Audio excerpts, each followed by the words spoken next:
Halo guys, kembali lagi di Hardware. Kali ini kita akan rakit PC 1 jutaan lagi. Dan sekaligus menjawab pertanyaan dari teman kita yang komen, yaitu ini paling tidak mendekati lah dengan spek yang diminta dia. Dan langsung aja kita bahas partnya.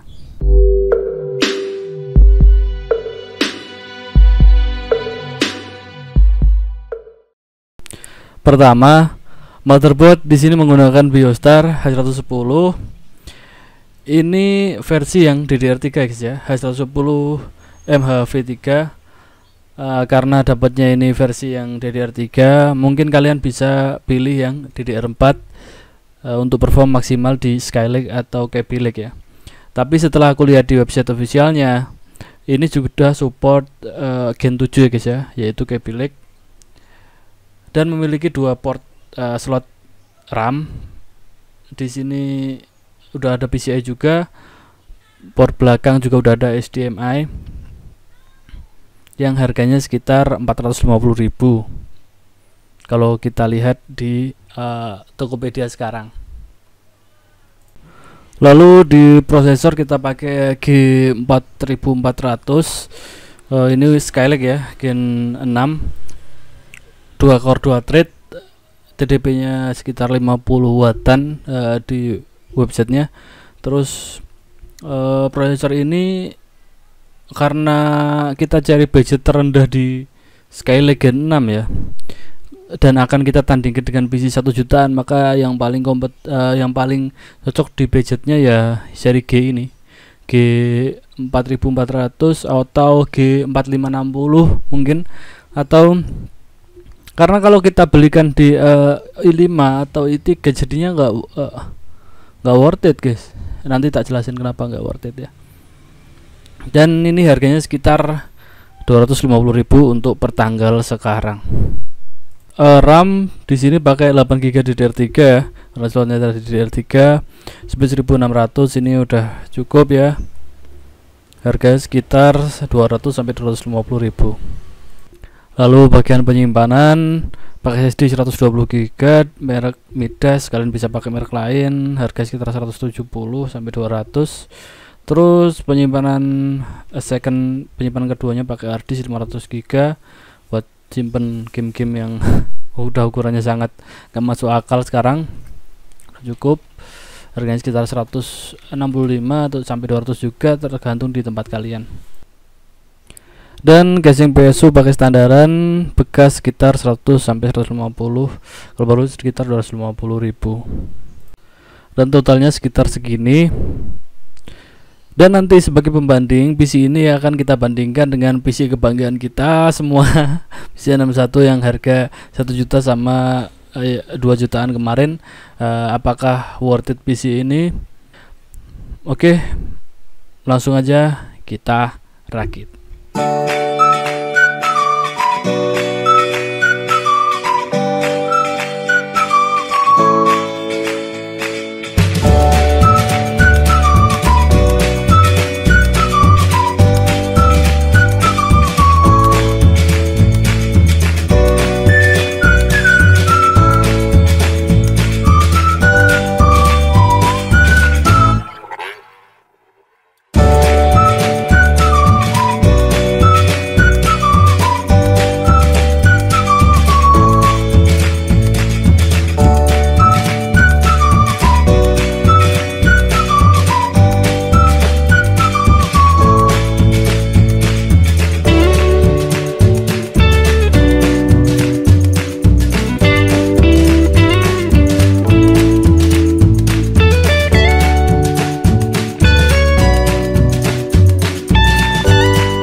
Oke, seperti biasa setelah saya rakit, sebelum kita rapikan kabel-kabel dan kita install, kita cek dulu PC-nya apakah PC ini berjalan atau menyala dengan normal atau tidak. Takutnya nanti ternyata tidak, setelah kita rapikan ternyata tidak tampilkan, jadi bongkar-bongkar lagi. Oke, kita tes dulu ya.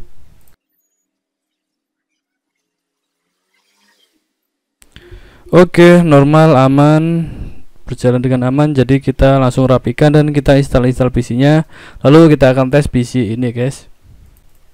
Dan ini dia hasilnya, tidak RGB kali ini guys, pakai casing biasa. Terus kita cek speknya langsung aja ya, pakai CPU-Z dan GPU-Z. Di sini di CPU-Z bagian CPU, ya prosesor G4400 benar, TDP 54, 2 core 2 thread benar, Mubu BIOS 110, jalan PCIe 3.0, Skylake benar. Terus kita di memori 8GB DDR3, ingat kalian bisa beli ke yang DDR4 ya guys ya, ini karena Mubunya dapatnya ini. Terus VGA onboard HD510 lumayan. Terus nanti kita coba bench kecil-kecilan pakai CPU-Z ini. Kalau kita lihat onboard H510 ini ternyata dia DDR3 64 bit dan lumayan, bandwidthnya sampai 12 MB ya. Kita lihat persuhuan juga pakai HB monitor, apakah aman sebelum kita testing. Di sini suhunya aman semua, kita lihat-lihat. Ini yang lainnya, part lainnya hard disk, SSD aman, VGA onboard, Mubunya aman, prosesor suhu oke aman, masih sangat dingin. Langsung kita coba bench, tapi reference kita coba pakai yang paling ada kali ya, A10 yang harganya sekitar 600-an. Kita coba bandingkan, multicore-nya hampir sama di sini. Kita lihat single core-nya nanti, padahal itu 4 core 4 thread ya, sedangkan ini 2 core 2 thread ya. Itulah kenapa aku nggak suka APU dari AMD. Tunggu, kalian bisa lihat single core-nya masih menang dari A10, astagfirullah. Oke, penggunaan listriknya tadi saat bench sekitar 50-an, 55-56 segituan. Terus kita coba benchmark pakai Cinebench R15. Di sini awalnya nggak bisa dibuka Cinebench R15 ini. Ternyata VGA onboard itu dia nggak support Cinebench 15. Jadi akhirnya aku tambah GT 730 agar sama kayak PC 1 jutaan sebelumnya, baru bisa jalan normal dan lancar. Cinebench-nya bisa dibuka dan bisa dipakai buat ngeran ini ya, intinya kayak begitu. Terus ini tunggu kita selesai. Oke, kita skip selesai dan skornya 267. Kalau kita bandingkan dengan PC 1 jutaan dan 2 jutaan H61 yang kemarin, kita bisa lihat 1 jutaan yang i3 Gen 3 di sini skornya sedikit lebih unggul daripada Skylake seri G ini guys. Dan i5-nya jelas hampir 50% lebih kencang dengan skor 487 di sini. Jadi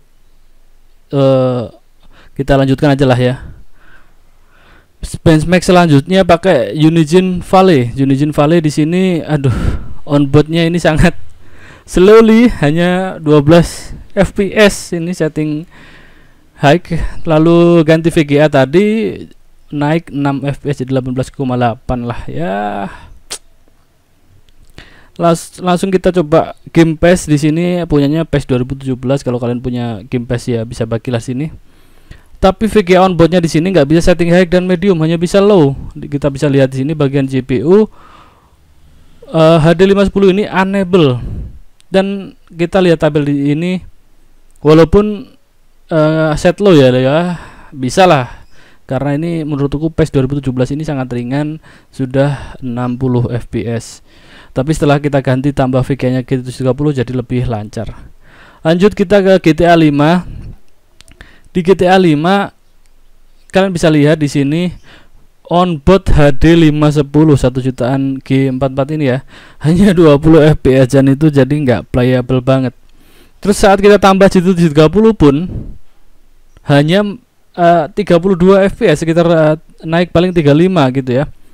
Sedangkan i3 Gen 3 bisa sampai 45 FPS. Jadi kalau kita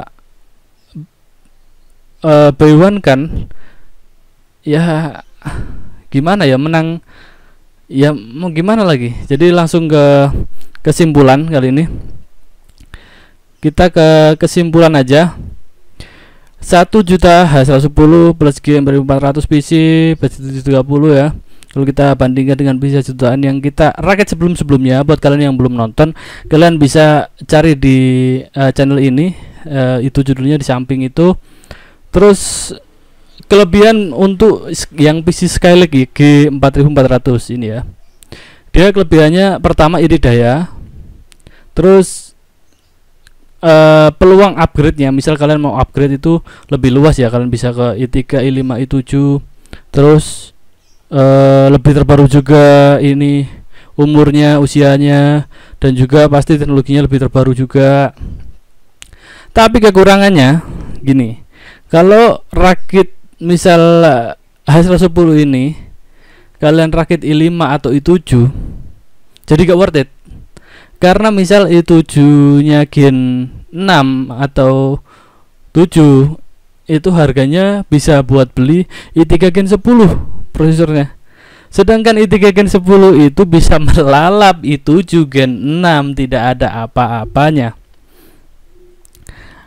Dah, itulah. Dan untuk PC H61 yang 1 juta 2 jutaan kemarin ya, kelebihannya harga lebih murah, jelas harganya lebih murah. More core and trade ya, kalau dibandingkan dengan seri G yang kita rakit barusan, kita dapat core dan trade lebih banyak di PC yang kemarin. Terus lebih playable, kita lihat tadi hasil benchmarknya ya.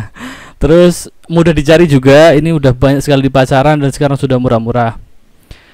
Untuk kekurangannya, PC yang kemarin kita rakit, peluang upgrade-nya itu lebih kecil karena sudah ini ya, sudah jadul, bisa dibilang gitu. Teknologinya lebih lama. Terus TDP-nya lebih tinggi dari H110, tapi masih irit, masih dibilang irit yang Gen 3 itu guys.